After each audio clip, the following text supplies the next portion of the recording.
Hey everyone, we're going to be talking nomenclature. Nomenclature. Alright, what that is essentially nomen meaning name. We're just talking about name categories. So how do you name certain compounds? So I expect you to have a general idea of the names on the periodic table. So for example, if I said Fe, you should know that that's iron. If I say Mg, you should know that that's magnesium. If you say O, you should know that that's oxygen, etc. Names and symbols you ought to know on the periodic table. So before we get started, one of the most essential things to naming that we need to know is polyatomic ions. So just let me pull this up. We need to know polyatomic ions. Poly meaning many, atoms, atom. Ions are things with charges. So many atom things with charges. There are lots of them. There is a table to know. I strongly suggest you memorize it. And if you were to look at that table, you would be like, because it's really long. So what I'm going to do is right now go through how to memorize lots of them, and then you'll be better off in that arena. So looking at the periodic table, I'm going to have you draw your attention to carbon and nitrogen up here. And then underneath nitrogen is phosphorus. Underneath phosphorus is, or to the right of phosphorus is sulfur, chlorine, bromine, iodine, and I'm going to do this. I'm going to make a little Harry Potter lightning thing. You can tell I've been watching some Harry Potter lately. Okay, so once we've done this, I'm just going to copy those elements down. So we've got carbon, we have nitrogen, we had phosphorus, to the right of that is sulfur, chlorine, bromine, and iodine. Now, two other elements I'm going to pay attention to is this chromium and manganese over here. So I'm also going to write those over here, Cr and Mn. Okay, so we have all these things written down. So make sure you're doing this with me and try to ensure that you know which elements I'm talking about. Once we have them down, we're going to draw little O's after each of them.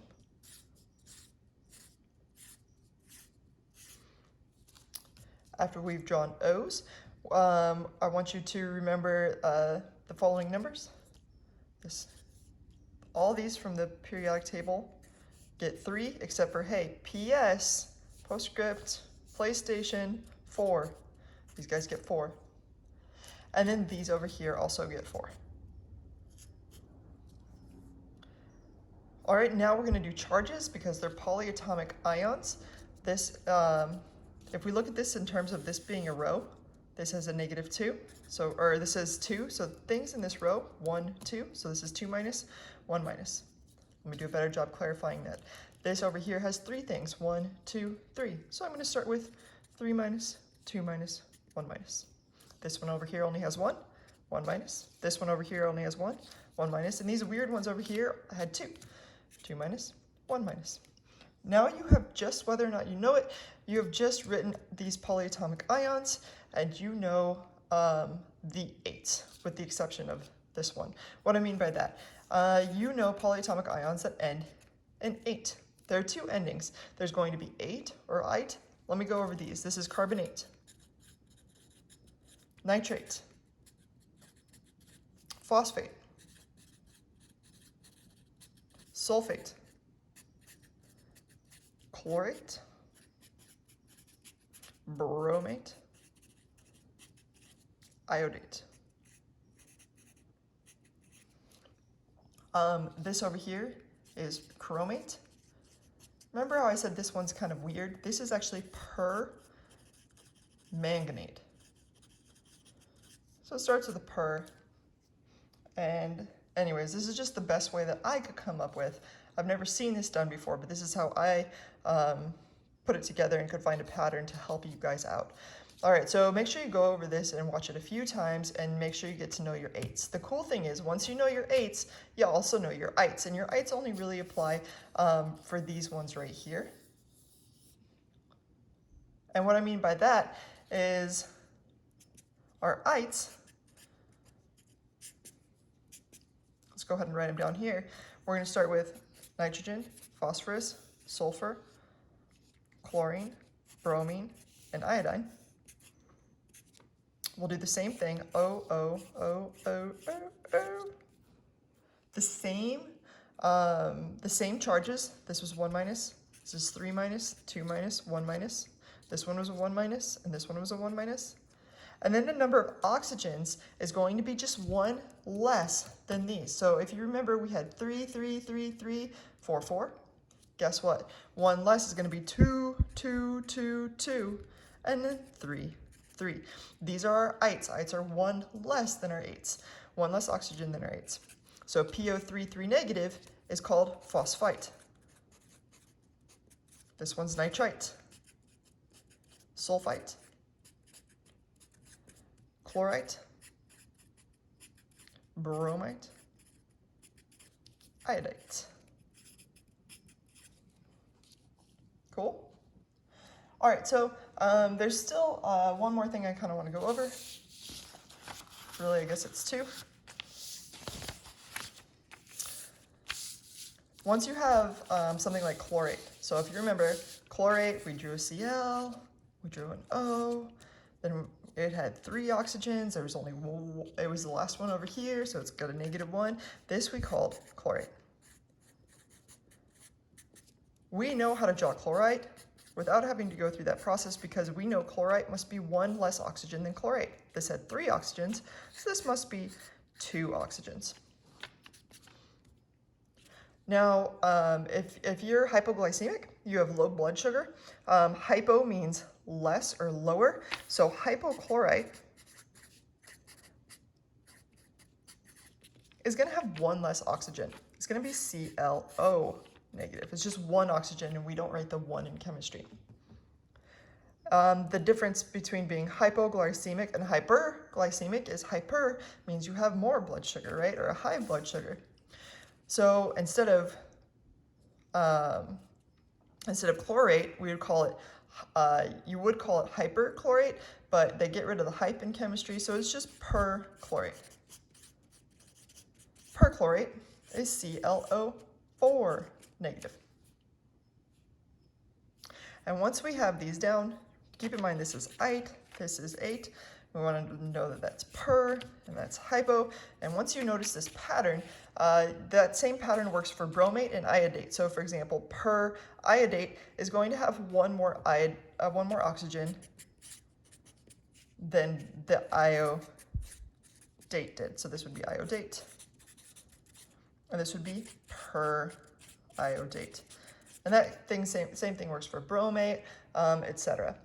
All right, so that's cool. Now, the one last thing I want to talk to you is the hydrogens. So if we have something like phosphate, we call this phosphate. When we add a hydrogen to a phosphate, it's not just any hydrogen, we're going to add an H+. So hydrogen phosphate, and we'll get into charges here in a little bit, but you'll see why hydrogen's got an H+. So hydrogen's got an H+, phosphate's got an got a PO4 negative. So a 3 negative plus a 1, so if you've got $3 down in your bank account and you add $1, now you're only $2 down in your bank account, would be HPO4 2-. So you put a hydrogen there, and then the overall charge is 1 higher than it was. You can even do dihydrogen phosphate.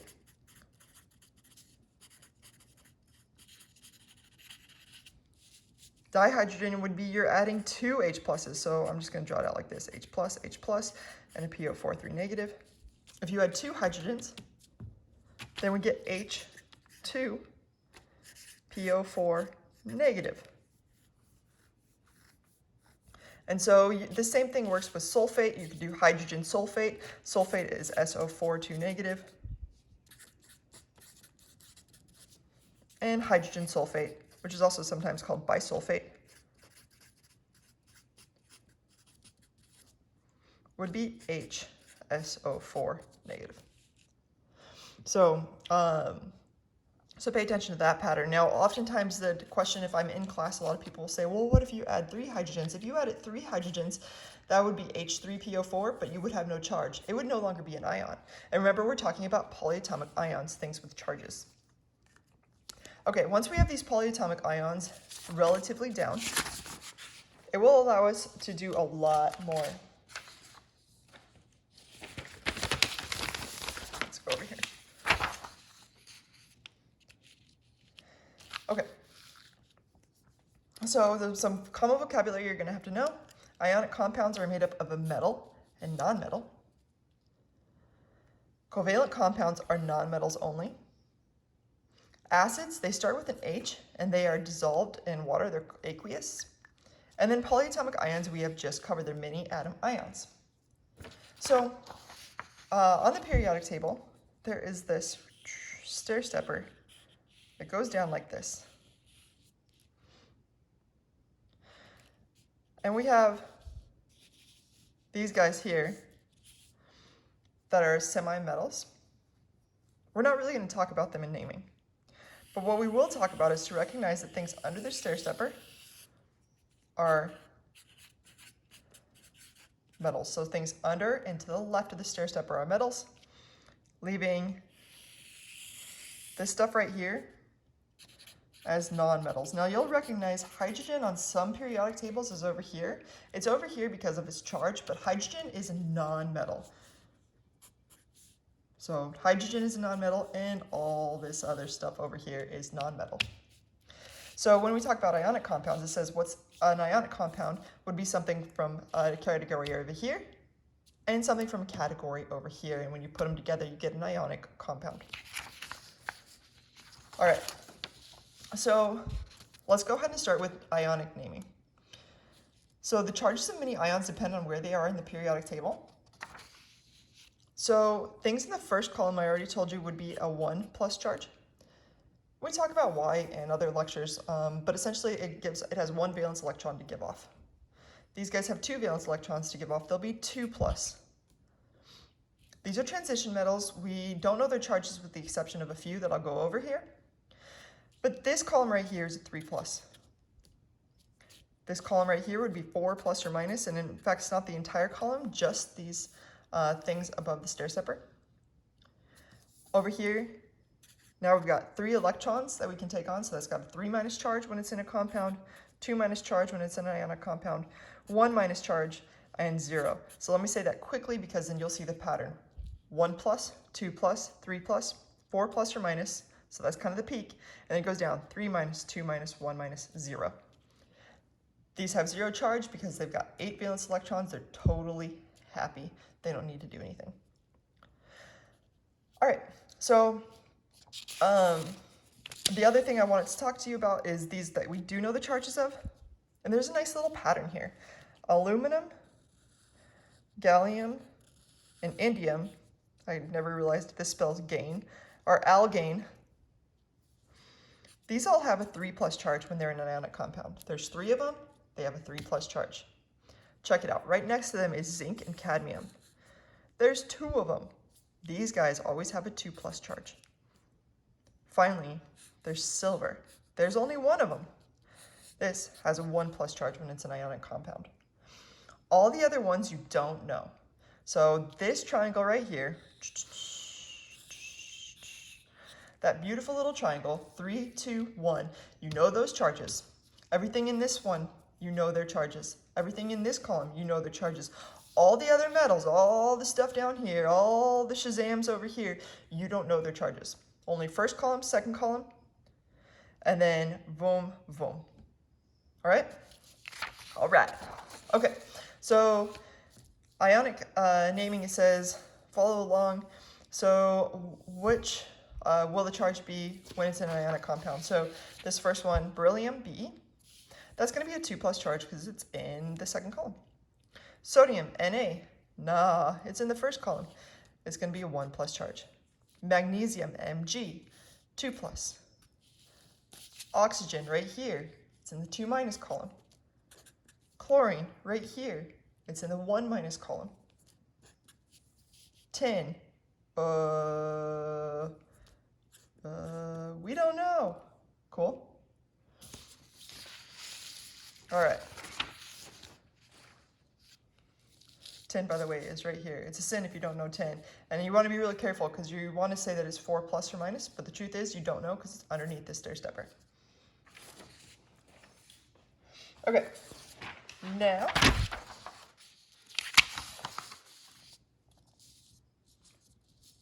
if you make an ionic compound, so if you have something from the metal and non-metal categories, and it's in the first or second column, or if it's one of those alkane ones that we talked about, they follow the following naming structure. So it's a metal plus a non-metal ide. For example, this one right here, we have made up of sodium and chlorine. But there's a difference between regular sodium. This is sodium ion is Na+. Like I said, when it's in a compound, it has a charge. If I were just say sodium, you would assume it's neutral.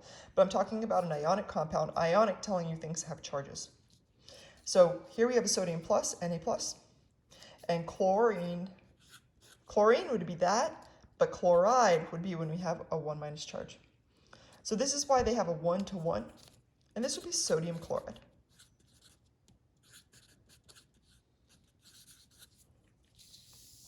All right, so I briefly mentioned that these have a 1 to 1. The reason they have a 1 to 1 is because this is a positive 1, this is a negative 1, and you want to make them neutral.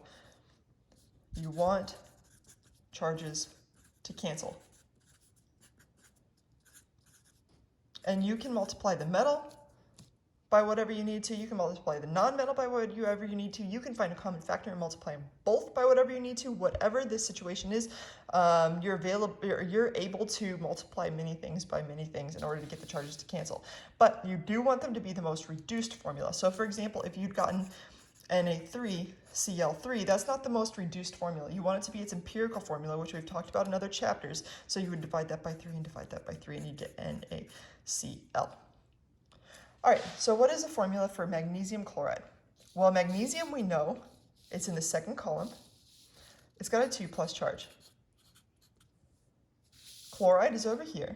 It's got a 1 minus charge when it's an ionic compound. Now we get to put that thing to use that I said you want to get the charges to cancel. If this is 2 plus and this is 1 minus, we need those to cancel somehow. We need 2 negatives to cancel those 2 positives. Over here now I would have a total of positive 2. Over here now I would total of negative 2. And that means that the positive is equal to the negative and they'll cancel each other out. So how we would write this is we'd say Mg, and then we've got 2 Cl's. Notice I have nothing, no charge written.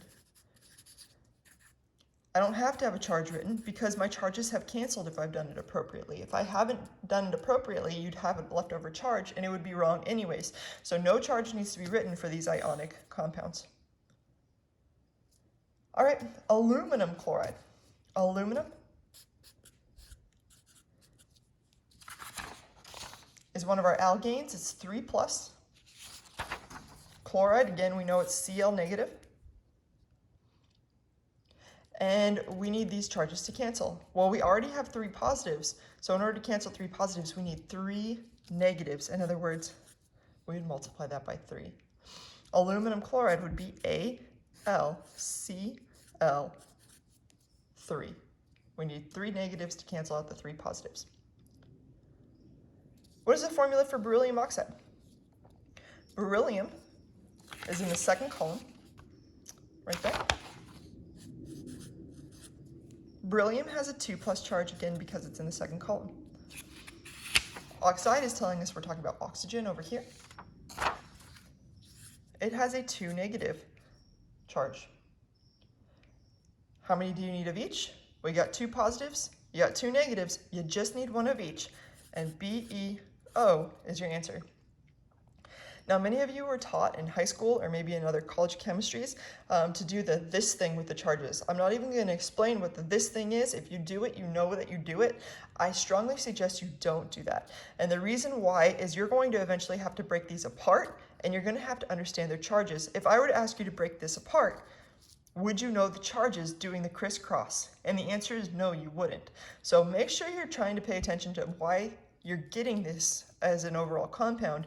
And again, I'm only talking to the people who do the shoosh thing, whatever that is, with sound effects. All right, finally, let's go ahead and do aluminum oxide. Aluminum, again, we know is 3+. We talked about oxygen being 2 minus, and now we come to an issue. Because we can't just multiply this one by 2, we'll have too much negative and not enough positive. Well, 4 negative to 3 positive. We can't multiply this by anything. We can't put 1 and 1. You're going to have to find a common factor between them, and that's going to have to be 6. We're going to multiply that by 2. We're going to multiply that by 3. This will give us positive 6. This will give us negative 6. And this is how we end up with Al2O3. All right, let's work backwards. Now it says, what is the name of this thing? Well, this thing, Rb is rubidium.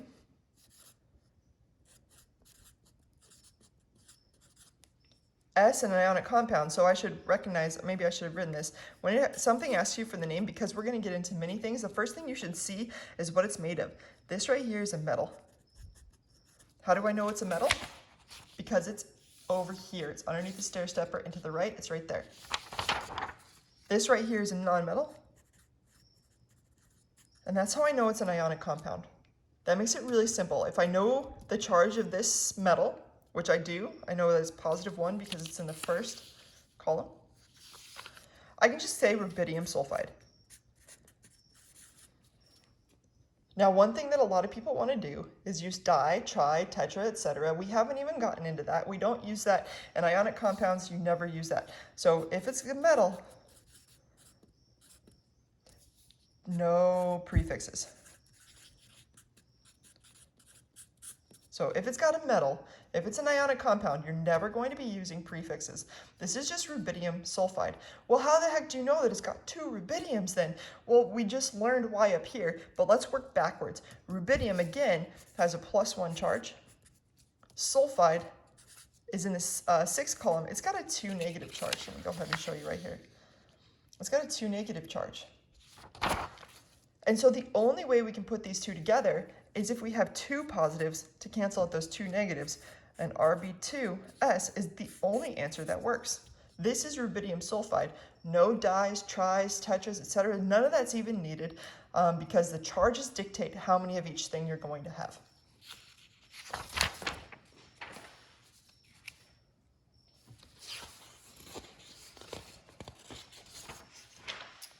All righty.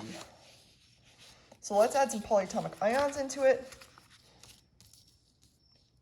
Remember, polyatomic ions are these things we did at the beginning, where we know a phosphate, for example, is PO4 3-. So when it says, what is the formula for aluminum phosphate, we should say, hey, we know aluminum is Al3+. It's in the 3rd column, or it's one of the alganes. We know phosphate is PO4 3-. You're just going to treat these polyatomic ions like they're one whole thing. Like this is all stuck and smushed together. Then you just look at it the exact same way. I've got 3+, I've got 3-. How many of each do you need? Just 1. And Al, PO4, would be your answer. Alpo. All right, the next question is, what is the formula for magnesium nitrate? Magnesium's in the 2nd column. It's Mg2+. Nitrate is NO3-. Notice that these all are ending like in 8. Probably should have ended one in ite. But all these that we just did ended in ide. So endings matter.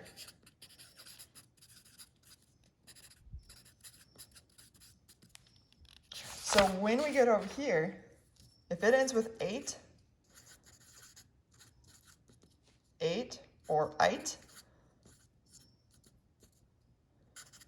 then we should be looking at the polyatomic ion table.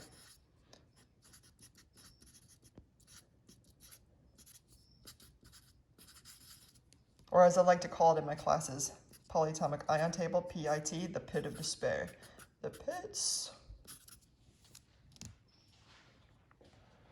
Okay, so that was kind of a sidestep to be like, to try to bring that point home and remind you, if this is an 8, that means we're talking about polyatomic ion. Nitrate is NO3 negative, we should just know it, or you have a table to help you look at it for a while, but again, I strongly suggest you memorize it. In many of my future classes, you will have to memorize it.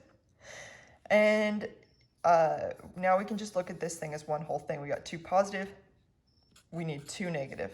So we get Mg. Now here's where parentheses come in place. We don't just want 2 nitrogens, we don't just want 6 oxygens, we want 2 full nitrates.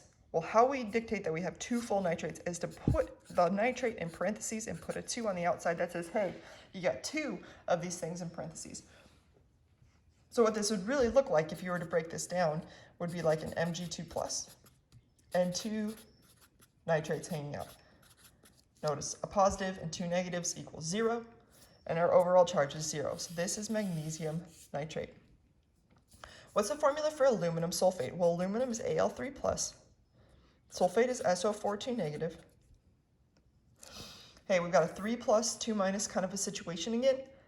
Remember that we can't just double one of them and cancel it out. Sometimes you're going to have to multiply the metal and the non-metal, also called an anion, together and figure out, or each separately, and figure out how to do it. So here we're going to get positive 6. Here we'll multiply that by 3 to get negative 6. This gives us Al2, and again we want 3 sulfates. So we got to put that sulfate minus the charge in there. And this is aluminum sulfate. Next it says, what is the name of agno? Well, we know silver was one of our pyramids over here. We know it's positive 1. So we know the charge of it. And NO2, so this is Ag plus, NO2 must have a negative 1 charge. That means this is, hey, this is a polyatomic ion, this thing right here, this whole big thing. It's not just one little thing from the periodic table, it's a polyatomic ion. Which polyatomic ion is this? Well, it's got 1 less oxygen than nitrate, so it must be nitrite, and this would be silver nitrite. And that would be your answer. So what if you don't know the charge of the metal? So here I say, what's the formula for lead chromate? Well, lead is Pb, I don't know the charge of it. Chromate is CrO4 2 negative. We did it on when we were doing our polyatomic ions over here.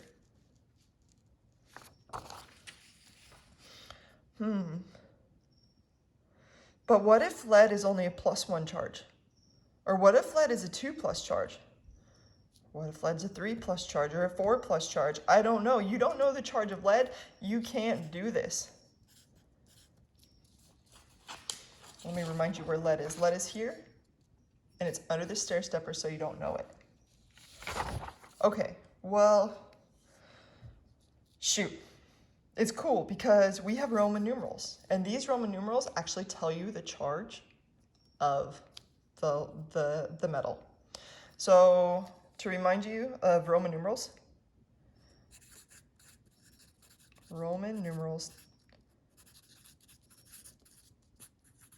tell you the metal charge.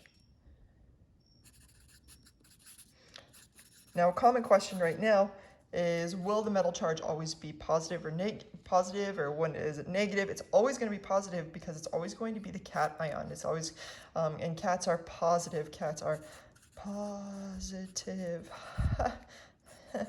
Cat ions are positive. Okay, so from previous lectures, we've learned a little bit about metals and nonmetals. Metals are always going to be positive. So Roman numerals for 1, 2, 3, 4, 5, 6, and 7. 1 is I, so this would be the Roman numeral over here. This would be our standard number, base 10. I. 2 would be II. 3 is II. 4 is IV. 5 is V. 6 is VI. 7 is VII. All right, so when it says lead 1 chromate, what that's telling you is that its charge of lead is 1 plus. So we take Pb plus, and then chromate again is CrO4 2 negative. Now we can build this complex because we know that this has a 2 minus charge overall. This has a 1 plus charge. We need 2 positives to cancel out those 2 negatives. And Pb2 CrO4 would be our answer for lead 1 chromate.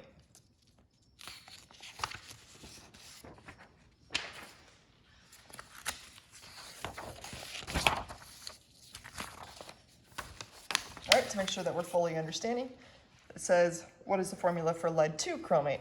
Well, lead 2 would be Pb 2 plus. Because again, this Roman numeral is telling you that it's 2 plus. Chromate is CrO4 2 negative. Now you got a 2 positive, you got a 2 negative, you just need 1 of each.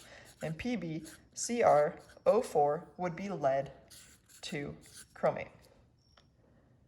All right, now we go to this next one. What is the name of this syncyl?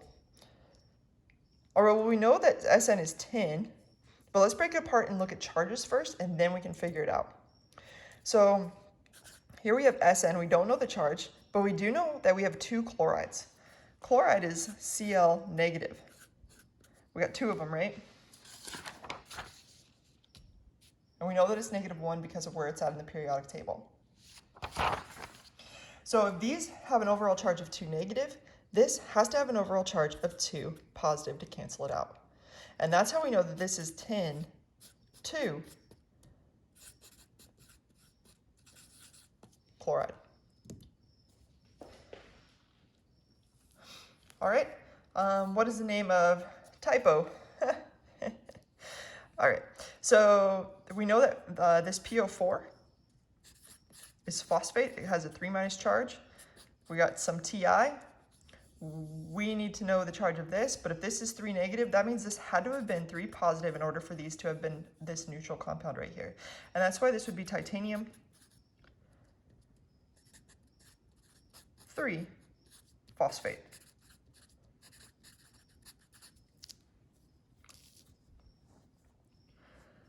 Now it says, what is the name of this?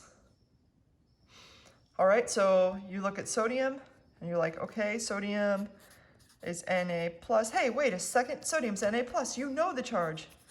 You know, I was trying to trick you. Know the charge. I wasn't trying to trick you. I'm trying to change it up, so make sure that you understand it. So we know the charge of this. If we know the charge of it, we don't use Roman numerals. Know the charge, so no Roman. This is just straight up sodium sulfate. Again, you know the charge because it's in the first column, and we worked with it. It was the very first problem we worked with. We know that it's Na plus. We know that sulfate is SO4 2 negative, and we know that we would need 2 of those sodiums to cancel out that SO4, and that's why we get Na2SO4. So I just kind of worked backwards to show you. All right, so that's the end of the ionic. Let's keep it moving.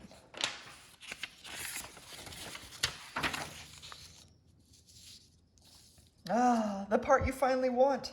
The part that you've been waiting for, to use mono, di, tetra, etc. So the only time you can use this, only when 2 or more non-metals. We're not talking about ions. I'm not talking about polyatomic ions. I'm talking about if you have something from here and something from here, and they're paired together, then and only then can you use this. So let's start with this first one, N2O5. You should recognize nitrogen's right here and oxygen's right here. They're both non-metals. Woohoo! If they're both non-metals, you get to do what you want. You get to say, hey, there's 2 nitrogens, so I'm going to use di-nitrogen. And there's 5 oxygens, pent. So we would normally say penta oxide, but because they're both vowels, the A and the O, we just shorten it to pentaoxide. I would never have both of those answer choices in an exam though. All right, then we get to this, NO2. Now here's where people get thrown because they're like, hey, that's nitrite. I recognize that. It's not nitrite, it's NO2. There's no charge on it. It's a nitrogen, and 2 oxygens, which we would call nitrogen dioxide. Now, some people might say, why are you not calling it mononitrogen dioxide?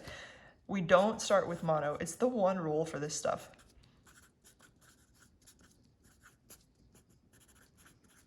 So you're just never going to start with mono. So this should just be straight up nitrogen dioxide. All right, just because you don't start with mono doesn't mean you don't use it. So this next one is probably pretty familiar to you guys. You've heard of it before. This is carbon. There's only one of them, so you don't write mono. But now there's 1 oxygen, so now we can write monoxide. Again, combining those vowels. So this would be carbon monoxide. Okay, so just don't start with mono. Those tend to be pretty straightforward for most people, I think. And if they're not, well, that's the beauty of a video. Just rewind it and watch it again until you got it down and do practice. All right, now we get to acid naming. If you remember, acids, they start with an H, and they are dissolved in water. They are aqueous. That's what makes them an acid. So let me give you an example of one. HBr, for example. HBr, when it's dissolved in water, what that's saying is that it's actually broken apart into H plus and Br negative. So charges actually end up mattering in acid naming, even though this is a covalent compound, meaning this is nonmetal and that's nonmetal. We wouldn't call this hydrogen monobromide.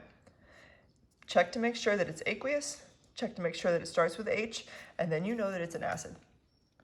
All right, so we're gonna go ahead and assume all these are aqueous. Let me write that.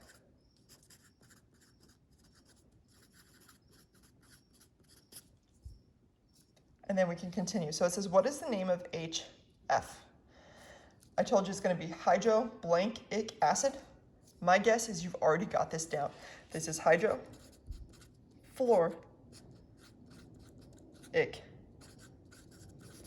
acid.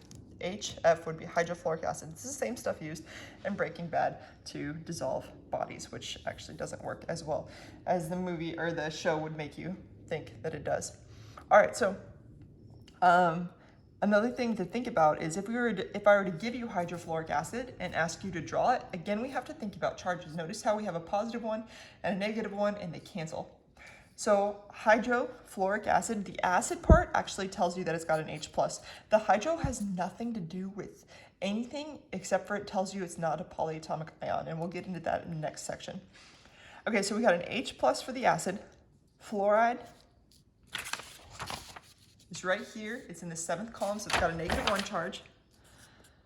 F minus, same grade I got in my first chemistry test. And then we just need 1 of each, and that's how we know HF aqueous would be hydrofluoric acid. So the name was hydrofluoric acid, but we also want to go backwards here. All right, draw, I don't know why I say draw, I should probably write the name of hydrochloric acid. Hydrochloric acid, again, the hydro tells you nothing, bleh, but the acid tells you H plus, and the chloric part tells you what it's paired to. It's going to be paired to a Cl negative. So you just put the H first to represent it as an acid, need 1 of each, HCl, aqueous, would be hydrochloric acid. All right, now I want to drive this point home and make sure that you understand that charges really do matter. The next one, we have hydrosulfuric acid. Again, acid is what's telling you that there's an H plus. Sulfuric part tells you what it's going to be. S has a 2 negative charge. Again, you want the H to go first when you write this, but let's figure out how many H pluses we need. Here we have 2 negative, so we need 2 H pluses in order to cancel out that 2 negative. And H2S is going to be hydrosulfuric acid.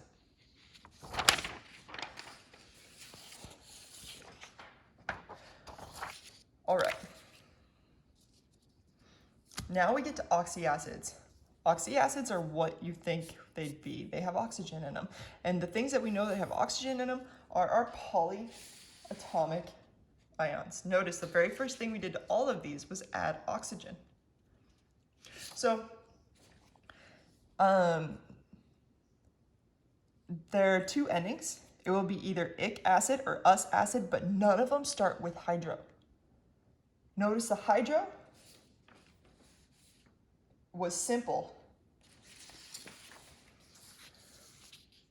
If it's got a hydro, that means it's one of these where you just look at the periodic table. Sulfur, straight from the periodic table. Chlorine, straight from the periodic table. Fluorine, straight from the periodic table. Hydro equals simple. But when there's no hydro, you're automatically thinking polyatomic ions. Okay, so when the polyatomic ion ends in ate, the acid ends in ic. When it ends in ite, the acid ends in us. So a student of mine tells me, if you ate the ic, you got the itis.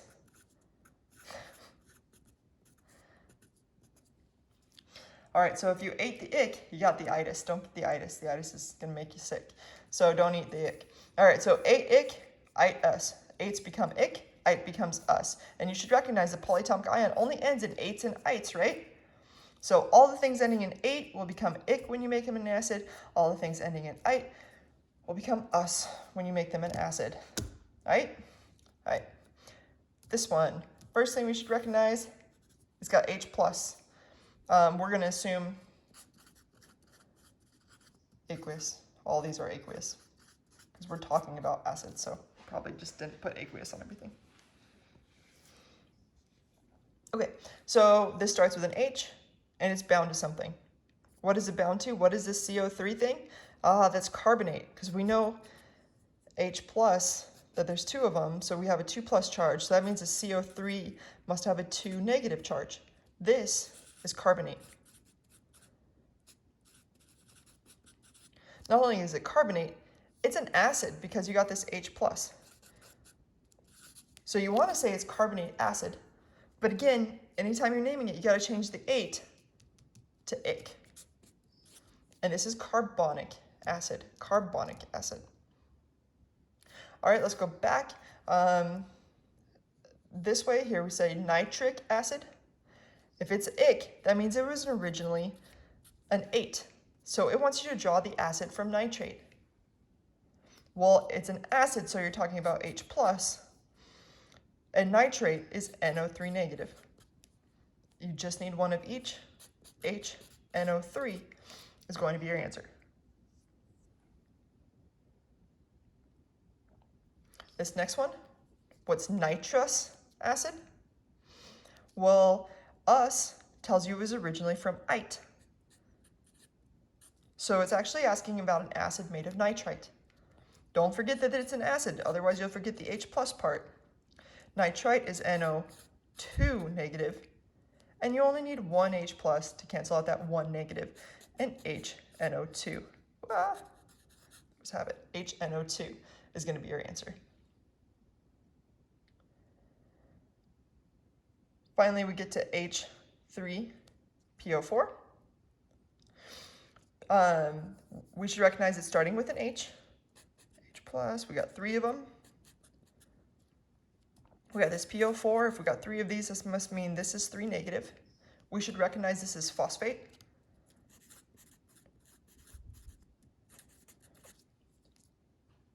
So we're drawing something out of phosphate. Not just any phosphate, it's an acid out of phosphate, or not just anything, it's an acid out of phosphate. And we know that if it was originally 8, it's got to become ic.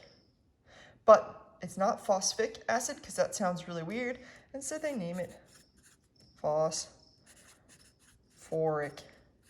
acid. I know that's annoying, but I wouldn't have phosphic acid on there on the exam choice.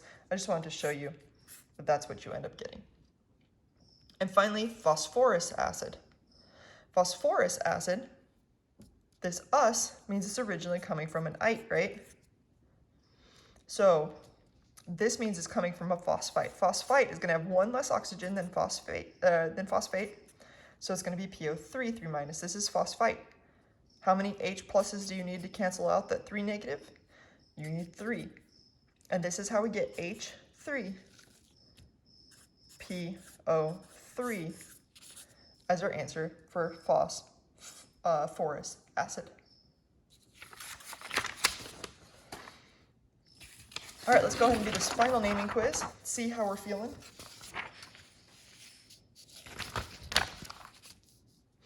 Question number 1, write the formula for nitrogen dioxide. Woo-hoo-hoo! Yeah, I like this one because I like the dis, the tris, the tetra. It makes it really simple. You're like nitrogen dioxide. That means there's 1 nitrogen and 2 oxygens, and that's what it's got to be. Woohoo! And that would be your answer. Sodium nitrite. Sodium is a metal, right? Nitrite is a polyatomic ion. It ends in ite. Don't get confused with ide or ate. Make sure you're paying attention to the endings. This is nitrite. Nitrite has 1 less oxygen than nitrate did. In fact, we just did it on one of the previous page. All right, sodium is in the first column. It's right here, and it's got a 1 plus charge, and that's how I knew it had a 1 plus charge. How many of each do you need to cancel the charges out? +1, -1, you just need 1 of each. NaNO2 would be your answer. Then we get nitric acid. Notice there's no hydro. It's a big difference between things that have a hydro and don't have a hydro. No hydro means it's not simple. You have to look at the polyatomic ion table. Nitric means it originally came from nitrate. Nitrate is NO3 negative. To cancel out that negative, we need 1 H plus, and NO3 ends up being our answer. Nitrous acid, kind of a similar thing. Nitrous means it originally came from nitrite. Nitrite is NO2 negative, just to remind you up here. Nitrite is NO2 negative. And to make it an acid, we have to add H plus. You got 1 of these and 1 of those. We'll cancel the charges out, and HNO2 is your answer. Finally, we get iron 2 nitride. Ide. Whoa, wait, what? We haven't done that in a while. That's not an ate, that's not an ite, that's an ide. That's coming straight from the periodic table. Nitride is that right there, and it's got a 3 minus charge. So we're talking about N with a 3 negative charge, so pay attention to those endings. Iron 2, we don't know the charge of iron normally, but we do now because it tells us that it's got a 2 plus charge. We need 3 of those irons and 2 of those nitrides to cancel them out, and Fe3N2 would be iron 2 nitride. Whew, that was fun. Bye, y'all.